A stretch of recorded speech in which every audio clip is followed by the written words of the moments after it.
Anxiety is like a smoke alarm. It detects when something's wrong and then sounds off a signal that we need to take action.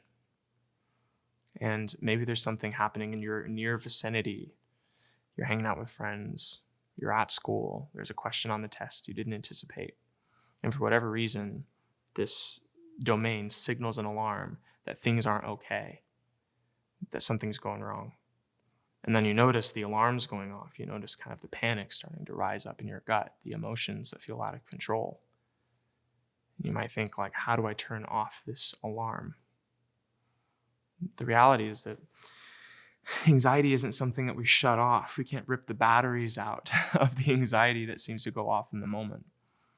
Oftentimes, the evaluation, that mental reflection happens after the moment of crisis, right? So you're in the test, you're freaking out, you do some grounding exercises, you breathe, you use the analogy of the anchor, you try to attach on to something that'll help you kind of calm down and lower the alarm signal, and then you engage back in the test or with whatever's in front of you. And then afterwards, you start to think, okay, what triggered the alarm? What part of me found that stimuli threatening? And then maybe an inventory of the past might be helpful. In that moment, a question that might be good would be, when was the last time I felt that feeling?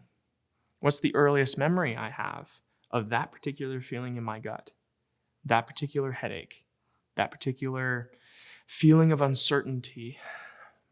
What was going on in my life in that moment? When did the programming enter the picture? Is another way to think about that.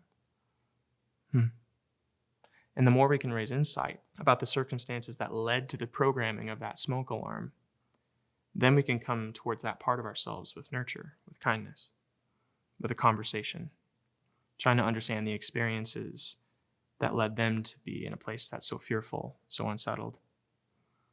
And then to update that person, that part of us, onto the current circumstances, how the stimuli in the environment were actually placed, whether that was threatening or not, and then to welcome them into our life. And notice that's very different than avoidance. It's a very different strategy than trying to shut off the alarm, trying to wrap up that alarm in blankets and trying to put it away so we can't hear it. It's actually unwrapping the alarm, approaching the alarm with curiosity, and bringing the alarm closer. And it's in that moment that we can actually start to integrate that feeling of fear and uncertainty.